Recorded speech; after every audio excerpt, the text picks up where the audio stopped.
One of the big things that people talk about in the context of social media is that we're being manipulated, that the algorithms are constructed in such a way that the companies get us to do things that maybe it's not so good that we do. But I'm not totally convinced of this. If Facebook sends me an ad for a towel, as it has done, where the sand of the beach doesn't stick to the towel and just comes off, and then I buy that towel, yeah, maybe it's the result of some targeted marketing, but I want to say thank you. That towel's awesome. I got, 3 of them. They're great. So at what point, though, does engaging with the algorithm or engaging with the content that's generated by an algorithm constitute manipulation? When has it crossed a line? I need help thinking about this for the reason I just articulated, which is that it seems fine to me in a number of contexts for social media to influence me in various kinds of ways, like showing me ads for things that I want to buy.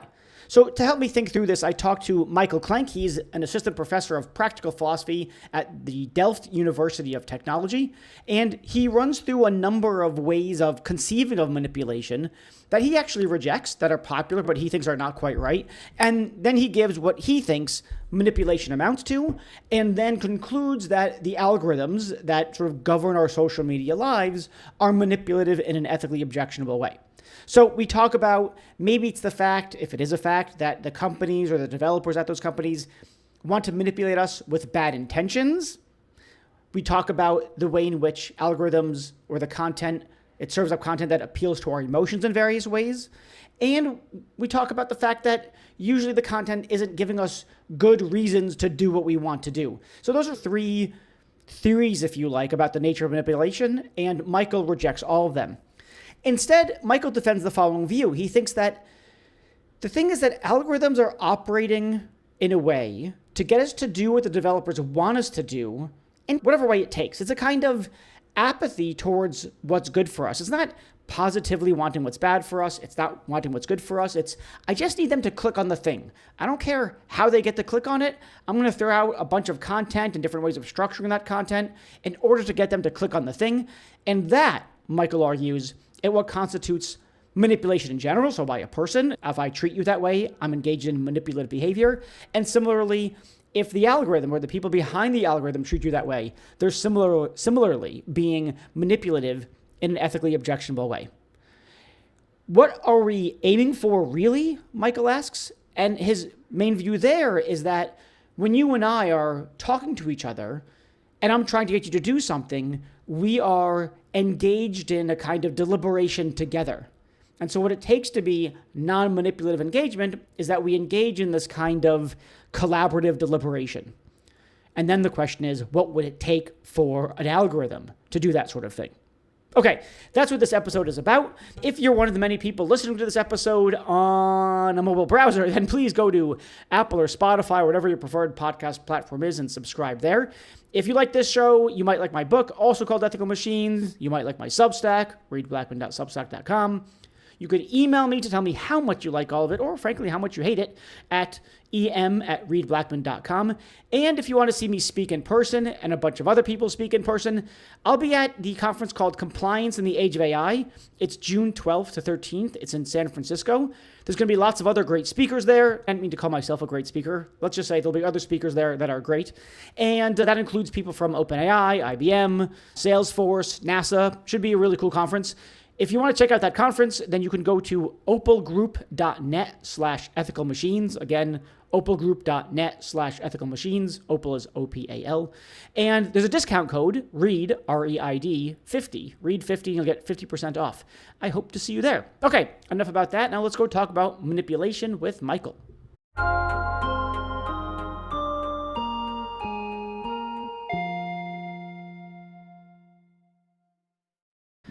All right, so Michael, if I understand your view rightly, there's a common view of manipulation that you think is just wrong, and then there's an alternative view of what constitutes manipulation that obviously you think is the right one. So first of all, do I have that right so far? And if so, first, walk me through what you think is the common conception or conceptions of manipulation and where they go wrong.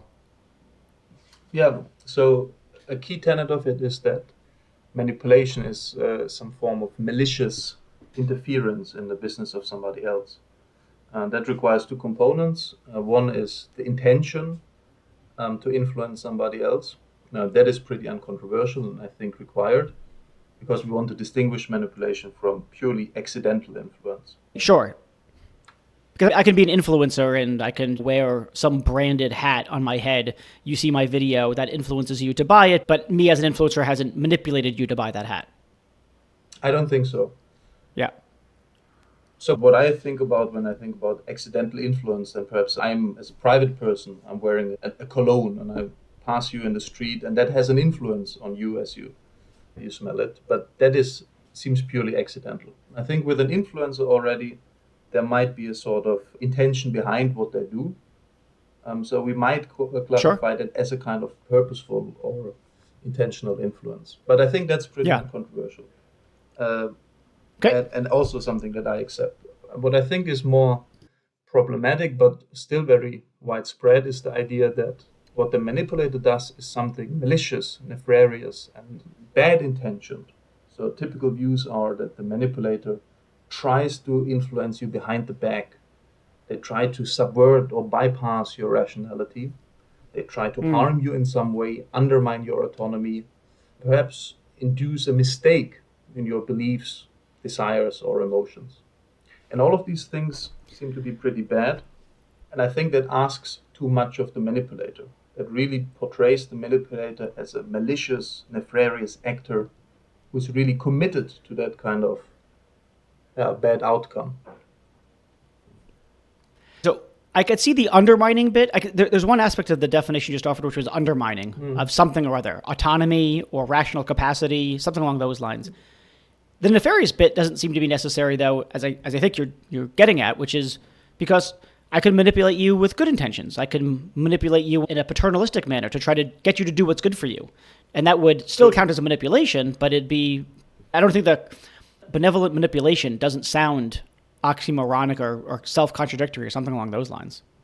No, I agree. I think, and many do make room for that. So the large debate about nudging, for example, recognizes that there might be nudges, which if you follow the idea, then they are by definition intended for good outcomes for the recipient. What current views of manipulation still have in common is that the means by which they achieve or by which the manipulation comes about, these means are still on the nefarious, bad, undermining side. And I think current views of manipulation portray manipulation as intended to take this problematic path. And the contrast case, what I and other people have been thinking about, is simply that you might use very good, reasonable arguments to manipulate people. And in that case, there's nothing it's not in the means or the outcome of the influence where you detect this nefariousness or the badness. Okay, so a couple things. So one thing that you're saying, I take it, is manipulation is standardly conceived of as a bad thing, independently of the ends to which you are shooting, the goal towards which you're striving.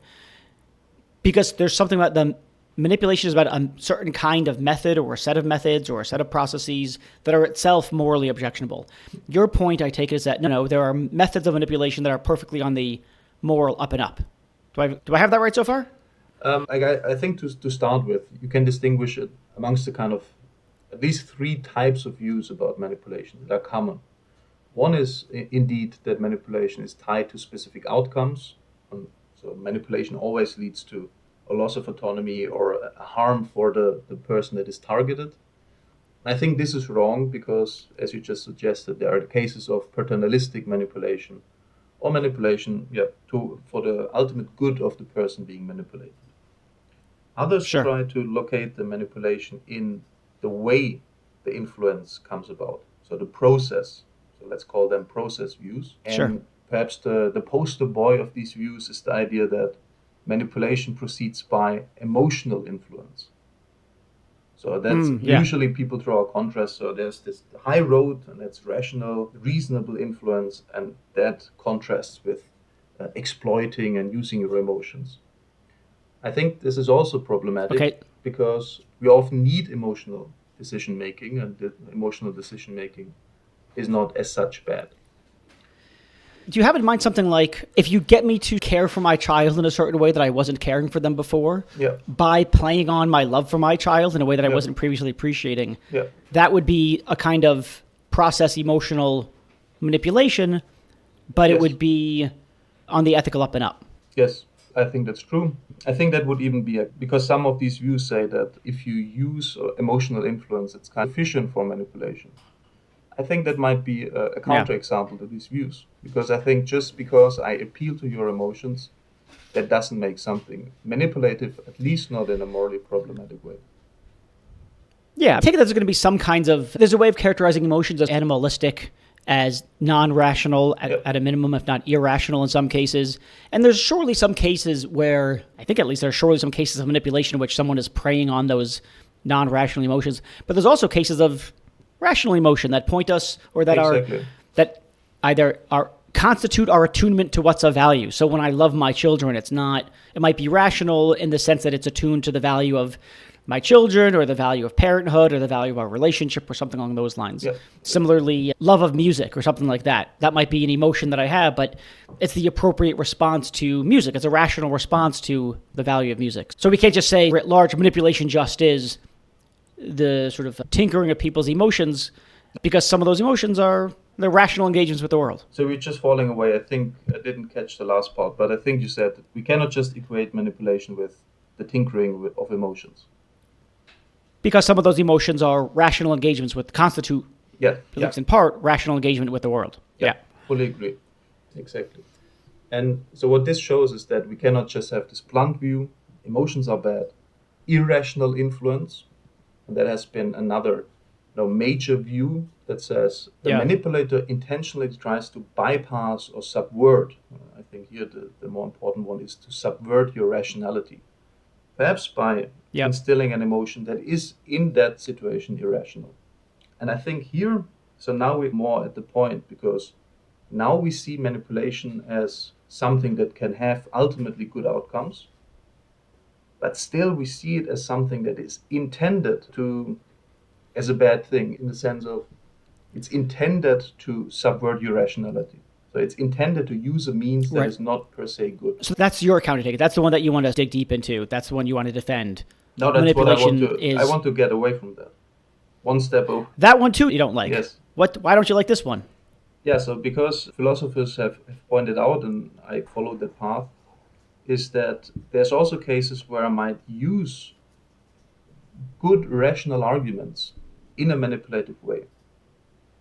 And that suggests that this irrationality, this appeal to irrational means of influence, that's not necessary for manipulation, after all. So is it an example of that sort of thing where it's something like, I give you an argument in the rational sense of the term argument. I give you strong reasons, good reasons for doing X, whatever it is, going to the store now. But they're insincerely offered because by getting you to go to the store, I can go do the nefarious thing. So I tell you, let's say, I don't know, let's be married in this situation, and I give you good reasons for going to the grocery store to go get milk or whatever it is. Yeah. But I'm doing it so that I can have the time to have a phone call with my mistress. Exactly. So I think that's the word that you mentioned, insincerity. That's a very important one. I think that gets very close to the heart of it. Like an ingenious example was offered back in 2014 by Moti Gorin. He envisioned this case of where you have a strong believer in God, a theist, and that person really hangs there. Basically, they think their life depends, and the meaning of life depends on their being a God. And now you want to get at the inheritance of that person. And now you give them good rational arguments for the non-existence of God. And then that person ends up killing themselves. So that example is a very crass case intended to show that you give good, true, reasonable arguments for a true conclusion, let's suppose. But it still seems utterly manipulative. And I think that the case that you give is much more mundane, much more realistic. I think the world... Sure. And I think the world is... And that is really why I'm convinced of this view. The world is chock full of these examples, where we just want to get something out of another person. We want them to buy our buy our products, surf on our website. Shit is fine. You want to sell shit, that's fine. Good. Vote for us and do what we want. And we basically think about the most effective way to get them to do it. Yeah. I've had this recently. My daughter was saying, she's 8, and she was saying something like, I forgot exactly what it was, but that she felt bad for one of her classmates. And I believed her, but she kept saying it. And at one point I said, I know that you feel bad for your classmate, but I think that the reason you're saying it now is so that we think that you're a good person, that you're a good and kind person. And she smiled and she said, I do feel bad. I said, I know that you feel bad, but that's not the reason you're telling us that you feel bad. You're telling us that you feel bad because you want us to think that you're a kind person. And she admitted it. She agreed. So she was engaging in a form of manipulation. And that's at 8. So now I'm a little bit worried for what happens at 15. Let me get a grip on where we are. So we're trying to find an account of manipulation. And in a minute, I'm going to ask you why it matters that we get the account right. But I want to get whatever's on the menu. I want to get it out. I want to get it out. Yeah. The first one I take it was this sort of that manipulation requires nefariousness. We said, no, manipulation doesn't require nefariousness because you could do it paternalistically for their good. So that's one reason. That's the sort of first kind of account of manipulation that you want to reject. Let's say negative outcome. Sure, negative outcomes. Yeah. Sure, that's fine. Okay. Second kind of manipulation or account of manipulation that you want to reject is what you called process manipulation. Yep. And it sounds like there are 2 varieties of that. One was the process is one in which you appeal to their emotions, and that's no good because there are rational emotions.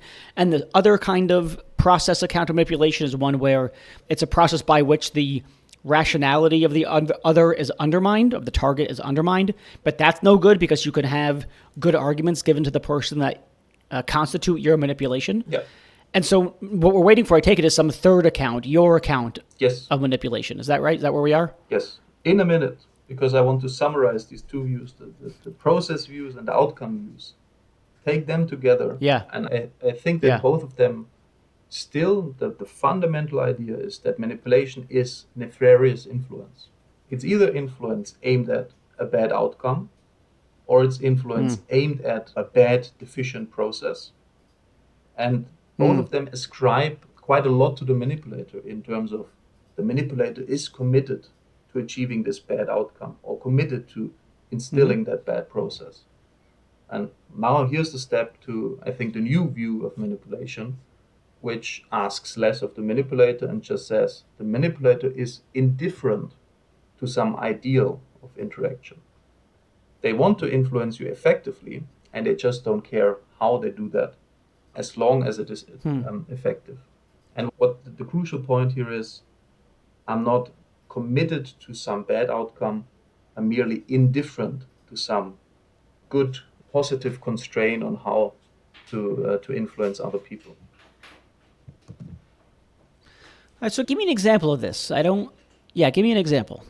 So I think that the online world lends itself well to examples. So many people have the intuition that recommender systems are manipulative, and this indifference view would explain why. Because they have clear goal. In many cases, it's to increase retention rates on a website, and they optimize for that goal. And how they reach that goal is absolutely unconstrained by any goal to reveal reasons to the user. That doesn't say, here's why you really have good reason to watch this next weird YouTube video. It just says, I can look at Reed's history, at comparable users, and this is what I guess will work for him. Okay, let me try an example based on that, but not using recommender systems yet, although I do want to get into that. Yeah. I think that you think that certain kinds of salespeople can be manipulators, but they're agnostic about the truth or falsity of what they're saying. They're agnostic about whether this is good or bad. So back in the day, before I started graduate school, after I finished college, for one summer, I worked at a rental car company. And among the things I was asked to do was to sell insurance for the cars. You want to sell in case something happens. And so I was given a variety of techniques by which I could sell people insurance. Yeah. But let's suppose I was agnostic, or I hadn't thought very much, let's say, about whether these techniques were undermining of autonomy or preying on base emotions or whatever it was. I didn't think very much about it. I was just told to say these things, so I would say them. Yeah. And let's say I'm also agnostic about whether them having insurance is good for them or bad for them. Maybe I say, I don't know. Maybe the insurance that they have anyway is fine. Maybe it's not. I don't know. I don't care. I just know that I should say these kinds of things in this kind of order, as I was told by the sales training program, to elicit the outcome that I want, which is for the customer to buy insurance for the rental car. Yep. So that would be a case of manipulation, but I'm indifferent to the means, indifferent to the end. Yes. Is that a fair picture? Yes. And I think it's a fair picture, and I think this is why the indifference view gives you a good picture of the manipulation. Because when I look with, say, the traditional perspective, and I'm trying to ascertain whether you had the intention to lead me astray, or whether you had the intention to undermine autonomy, or whether you had the intention... Yeah, I just didn't have one. Yes, then then I'm basically amiss here. And I think this is why this is a more accurate characterization of the phenomenon. Yeah. Okay, by these lights, intending to manipulate is not a necessary condition of being manipulative. Intending to do harm is not a necessary condition. Not. Suppose I say something like this. It sounds to me like you're spelling out cases in which, like the salesperson case or the bullshitter case, and there's probably lots of overlap between those two kinds of cases, is one in which there's manipulation, but the person doesn't care that they're being manipulative. Yeah. But if I said that just means that I still want to know what the hell manipulation is. Yeah. As opposed to other forms of influence. Yeah. It can still say manipulation is a specific form of influence about which the person engaged in it might not care that they're doing it. Yeah. Or might not care about the harm or the benefit that they produce. Yeah. Right? So I still don't have an account of manipulation on your view. I have the absence of a requirement for something to be a case of manipulation. But I still don't know what manipulation actually is in a positive sense. Is that fair? I think there's a view on that. And so in my view, that's basically two conditions. One is that you want to, so you engage in influence to have a certain effect. So it's not accidental. And the explanation of why you choose that particular means of influence, why you say this rather than saying that, why you say the insurance is good for you when you're 80 years old, or why you say all your friends have this insurance, why you choose these different tactics, or your wife would recommend this insurance. And the explanation for why you choose any of them is not to reveal reasons to your interlocutor. And I think that's a crucial distinction from persuasion. Persuasion is, I think, to be trying to reveal these reasons. And I think that's the essence of manipulation. And that's the definition. Do you think okay, so the positive definition is you're trying to achieve an outcome, and the means by which you achieve that outcome is more or less through whatever it takes. Maybe there's going to be some guardrails, right? Some people are not going to, if death threats would work, they still wouldn't do it. That would be beyond the pale for them, so they're not going to they're not going to go that far. But it's something like, I don't care if I have to say X or Y, as long as I get them to do the thing, or even to believe the thing, whatever it is. Yeah. So do you think, are most salespeople, one question is whether being manipulative in this sense entails that something is morally bad. So is the manipulator, especially because they're associated with the bullshit, are manipulators, by virtue of being manipulators on the account you've given of what it is to manipulate, is it ethically bad? I guess that's the first question. Yes. So I think I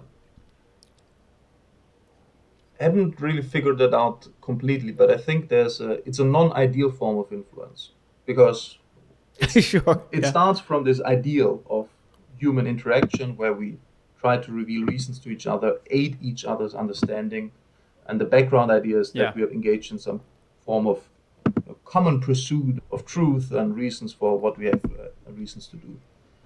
In that sense, there's like a detriment to that. I'm not taking the high road. But I think it might be perfectly fine in many situations and outweighed by pragmatic considerations. When you're in a close relationship and you have there's probably lots of manipulation going on in a very benign sense. So let's take this case again of me telling my wife, giving her reasons to go to the grocery store. Not because I want to talk to my mistress, but just because I want some time alone. I just need a little bit of me time. And so I tell my wife, hey, maybe we should go to the grocery store, pick up X, Y, and Z, blah, blah, blah. And I give her, while you're there, you can pick up that thing that you wanted to pick up, whatever it was. And it's perfectly acceptable for me to make those kinds of suggestions. I have really given her good reasons, but I'm indifferent. I have this attitude of indifference towards, I'm just saying these things because I wanted to get her out of the house. That was really my goal. And so you might think, you didn't do the wrong thing. I didn't do the wrong thing in getting her to go out. I didn't do the wrong thing in giving her the reasons. Nonetheless, there's something shitty about my character in that situation, or my the way that I chose to engage. Surely a better way to approach the situation was to say, hey, listen, I could use a little bit of time to just chill. Maybe you can go out and give her the actual real reason why I'm doing it. Yeah. And then so maybe I haven't wronged her. I haven't betrayed her. I haven't betrayed her, arguably. But nonetheless, there's something morally deficient about the way that I chose to interact with her. Yeah, so I would agree with that. And there's an interesting question of whether different views of manipulation might be actually talking past each other or might be compatible insofar as some are talking about the action, the reasons that are given or the emotions that are stoked, and they try to evaluate what makes that manipulation. And others, more likely my account, are perhaps more interested in what is and evaluating the motivation of the manipulator or the source of the manipulation. But I think there's a close connection. It's not really that far apart. So let's take a step back and explain to me I don't know, I hate saying I'm a philosopher, but whatever, at least as a former philosophy professor, if not a philosopher, whatever, I could see why this is just intellectually interesting for its own sake, as it were, just trying to figure out what the hell is manipulation. But is there a bigger picture about why it matters that we get the account of manipulation right? And you started getting at it with talking about recommender systems, so I wonder if that's part of the bigger picture. Yeah. So is there a bigger picture? Is there, if you like, a pragmatic upshot? Does it say something about our interactions with other people and or with, say, recommender systems or other forms of AI? Why does all this matter that we get it right? Yeah, so I won't want to any kind of self-psychoanalysis why I'm interested in manipulation.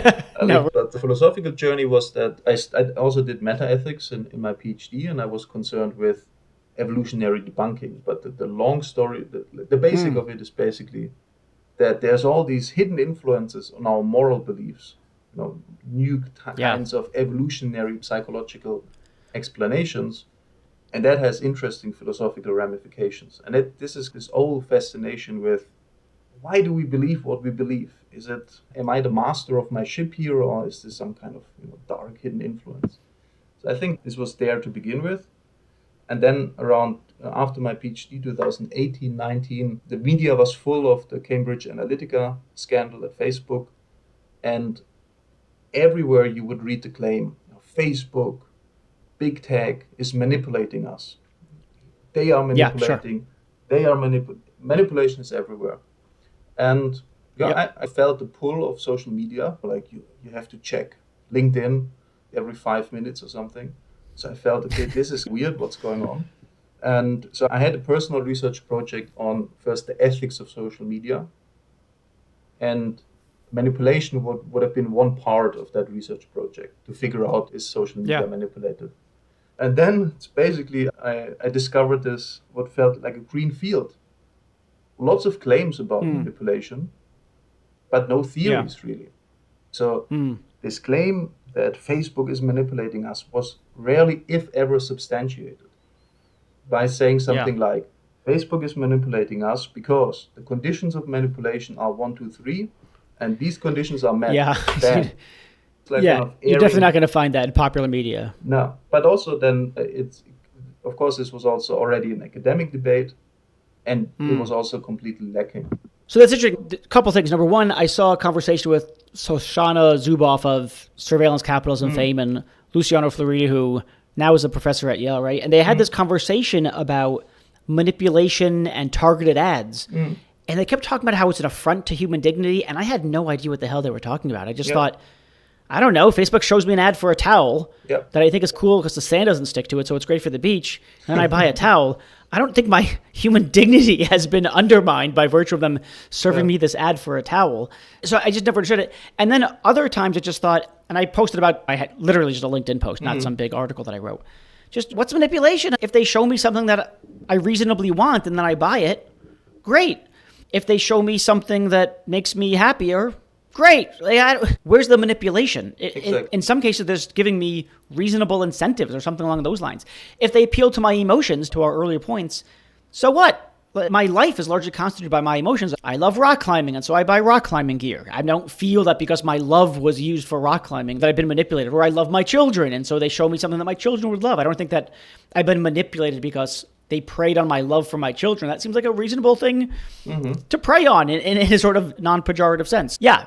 I could see why you'd also, your philosophical antennae would be raised and ask, what do you mean by manipulation? Yeah. And from then on, it was basically a kind of endlessly fascinating story, I really have to say. There's some good philosophy already, and that was there for some years. That really interestingly picked up, of course, in recent years because of the concerns about new technology and manipulation. So that was something that I could latch onto and build on. Do you think that all these claims about social media being manipulative, I view with a great deal of skepticism? I'm not inclined to believe the technologists when they say, oh, we can push these buttons in your head and we can make people dance and we can get them to hit the like button. We can get them to... I think that's bullshit. That's a nice way of engaging in some self-aggrandizement. Yeah. Look how powerful we are. But I don't really buy it. Is that your view? Do you think that it actually is quite powerful? Is there a robust literature on this with which I'm unfamiliar? So there's a large literature on behavior change methods. That's mainly from the medical health field. So basically, how can I intervene and help you get rid of smoking and your alcohol addiction and gambling addiction and whatnot? Yeah. Results that there's really systematic review studies done. The results are these behavior change interventions have modest effects. And there, of course, they cite problems with difficulty of interacting with your health practitioners. They are not always there. You talk to them once a month and then they're gone. I think that's this theory-driven behavior change is one aspect. And the other aspect is the behavioral economics literature, which has a similar kind of the idea here is, okay, we now understand much better how human beings make decisions. It's much less rational than commonly thought. So let's use that to influence them in a more effective way. And the proponents of nudging, of course, say it has massive effects, and critics say it has very little effects. And there's very little empirical review work on that kind of rigorously tests these grandiose claims. And what there is shows that there's really only small effects so far. Yeah. And these people making the grand claims, they have financial incentives to say the really big thing, right? If you're a behavioral economist and you go around saying, look at how powerful this stuff is and what it can do, the financial incentive to saying such things, aside from selling books and being interviewed in the news and all, is that then you get hired by all these businesses to sell stuff. But it's the same. It just reeks to me of self-service. Yeah, it's the same. There's also a risk, of course, that if you're a critic of all of these developments and you want to point out that there's risks, then you might also overplay the actuality of the problem right now. Because that, of course, also would serve your end or my end, because I'm writing articles about the ethics of manipulation. And so people better take it seriously, as far as I'm concerned. So there's two things I want to say. I'm not exactly sure if they fit together or how they fit together. The one is that I take it that your account of manipulation allows us to say things like the algorithm is manipulative. Yeah.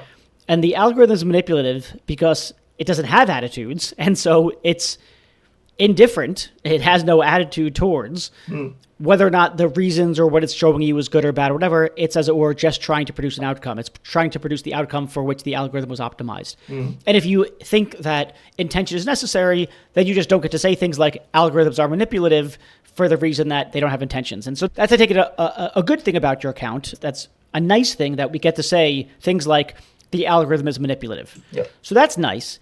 And then I take it that the other thing that sort of piggybacks on this is you do think, and I think it's plausible, that there's something deficient about the relationship between a manipulator and the target of manipulation. Yep. That there's something, even if the wrong thing isn't being, at least this is the way that I characterized it earlier, even if the wrong thing's not being done, there's something deficient there. I located it in something like the character of the person. Yep. I guess we could say something, I don't know if this is metaphorical or not, but the character of the algorithm, so to speak. Yep. There's something deficient, there's something morally bad there. I think it's a problem with the relationship. So to give the example again of giving my wife the good reasons to go to the store so that I could have some alone time, there's something deficient about that method of communication. Yep. And so then you might think that the extent to which our relationships with each other are mediated by necessarily manipulative algorithms, because they can't have the attitudes, that's making for a bad, deficient society more generally. There's other bad things going on in the world, but just that algorithmic mediation is itself a form of necessarily increased manipulation. Yeah, so I said that before. I'm not sure I would stand by that now, whether they need to be necessarily Yeah. manipulative. Because so I think the way to get rid of intention in your view of in a view of manipulation is, I think, to talk about the purpose of the influence. So why am I saying this? Why are you saying to your wife, hey, you should go to the store and buy some salad? Why do you do that? And now here's an explanation of that. And insofar as if this kind of serves a purpose why you say that, I think this is a potential candidate for manipulation. And then we just need to ask, why do you say it? Are you indifferent to the revealing reasons? If so, you are manipulative. Yeah. But we can say that animals are manipulative because they show purposeful behavior, even though they might lack intentions in the full-blown sense. And algorithms can be manipulative because they show purposeful behavior in the sense that they do something because they want to achieve some goal. Now, it's an interesting question whether algorithms can be, or algorithmic systems can be designed in a way that avoids manipulation. So can we have decision support systems whose goal is to reveal reasons to the user? To not only say, hey, buy climbing gear, but here's why you should do that, or why this is a good climbing gear. So I'm just saying, perhaps there's a way, and I hope there's a way to build these systems that are not necessarily manipulative. I see. So instead of something like, we're going to maximize for clicks. Yes. Rather, it's going to be, I'm going to put this sort of rather grand, but we're going to maximize for clicks on the condition that clicking actually is conducive to their welfare, something like that. Yeah, or that in some weird sense, you understand why you have reasons to click. That's some philosophers' versions of Facebook. Yeah. I think I wanted to add, I think that's actually shocking story, is that the picture that you painted with our interactions being mediated by algorithmic systems that are perhaps necessarily manipulative, I think that's an important scenario to draw attention to. And what I find important about it is that we don't need to imagine that there's these nefarious bad actors, propagandists, and evil salesmen who want to lead us astray. We can imagine that there's just good people wanting to build engaging products. And in the course of that, they end up designing very effective but ultimately manipulative influence. And kind of the most illuminating example is that there's this book, Hooked, How to Build Habit-Forming Products. And Harry Bricknell, the father of dark patterns, theories of work on dark patterns, points out that the hook cycle to build habit-forming products is basically a version of the dopamine addiction cycle that is studied for a long time in the medical field. But now we have design students and people, entrepreneurs and startup people who want to build great products, who say, let's get this book, let's build habit-forming products. And actually they're building addictive stuff. And I think this is a sort of where there's an easy slippery slope into the pursuit of effective influence leads us to manipulative influence. Let me see if I have this right now. What's going on when someone manipulates us? And they could do it, as it were, directly in conversation, or they could do it mediated by an algorithm. Yep.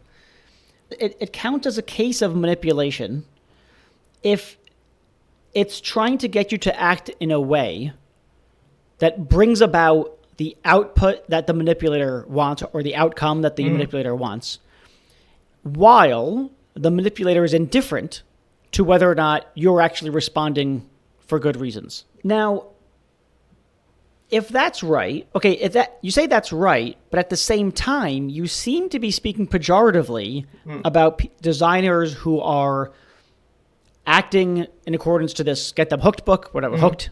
But you've also said that manipulation isn't necessarily wrong. Yeah.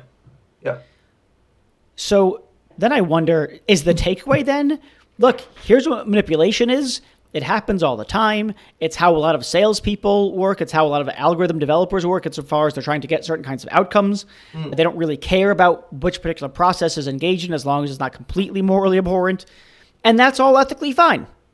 But you've also pointed to some kind of deficiency. So I'm trying to figure out how to put all these pieces together.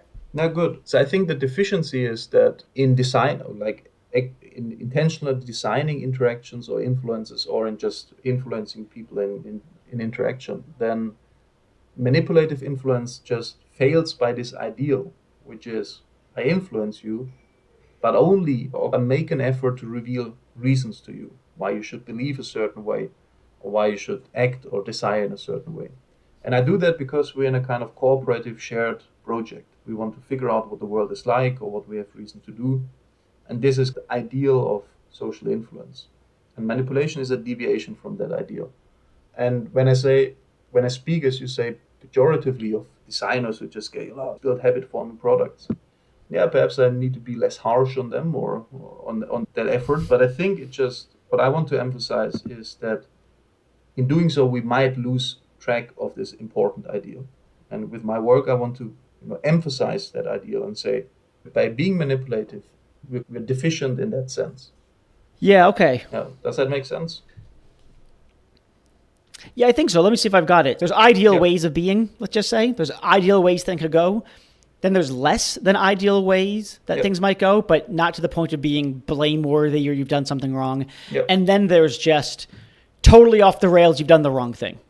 To take a non-moral example, let's say I've got a certain kind of health routine, going to the gym, and my ideal is to work out this many hours and consume this many calories, whatever, and I fall short of the ideal, right? Instead of working out or whatever, 5 days a week, I do it 4 days a week.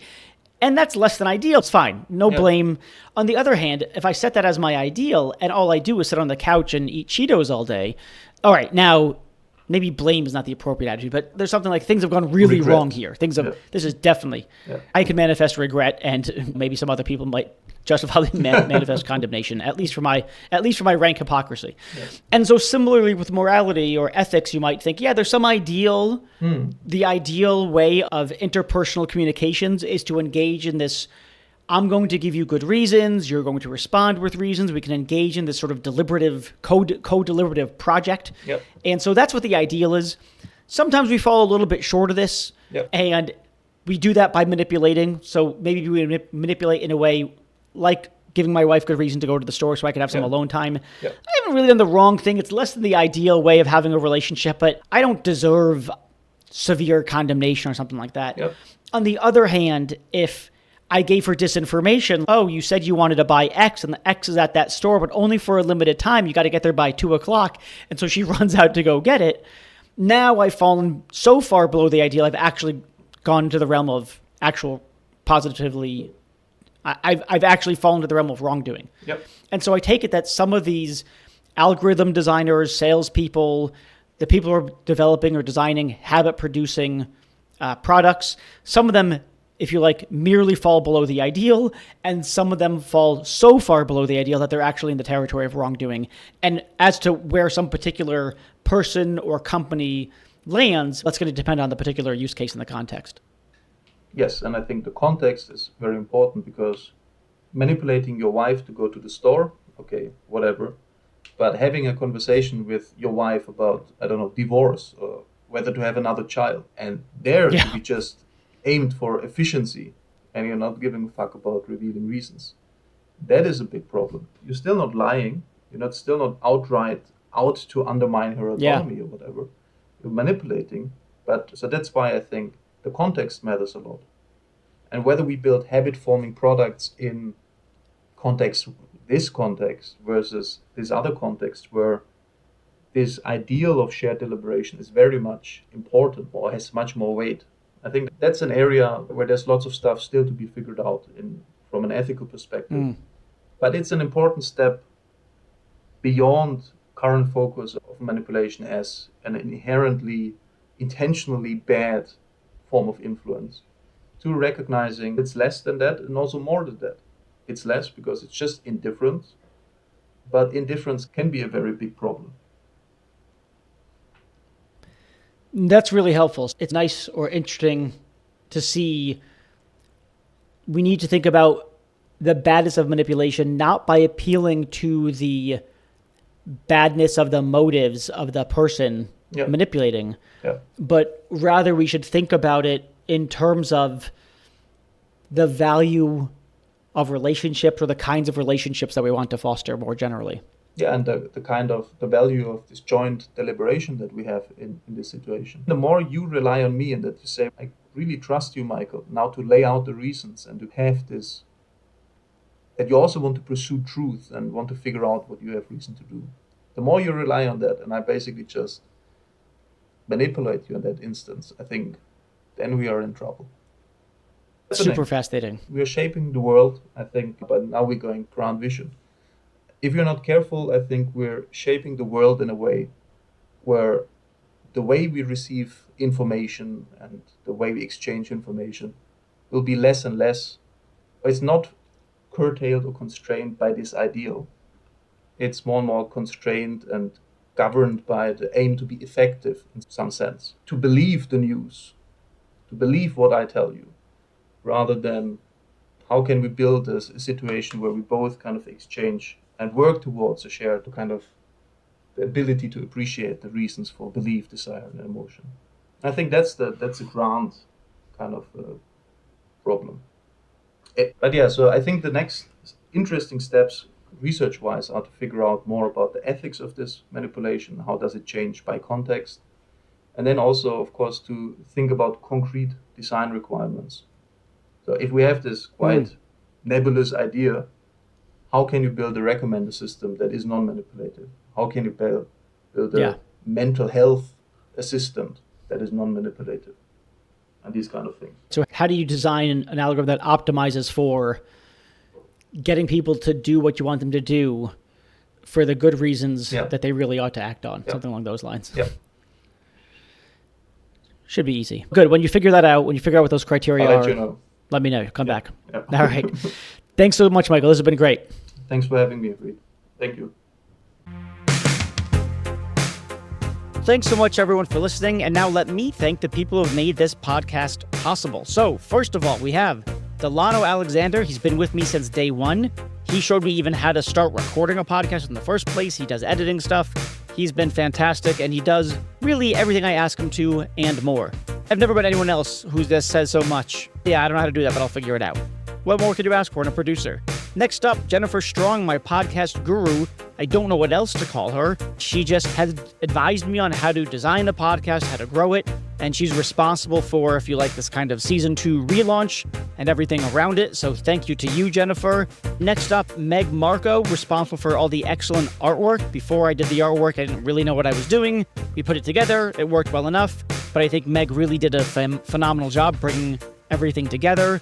Garrett Lang, sound engineer that I frankly don't deserve. He's just too good for this podcast. Don't tell him I said that, though. Next up, Benjamin Koltgen. He is a professor of philosophy who has helped me source guests, identify who's interesting, who has things to say, etc., etc. So without him, I wouldn't have anyone to talk to.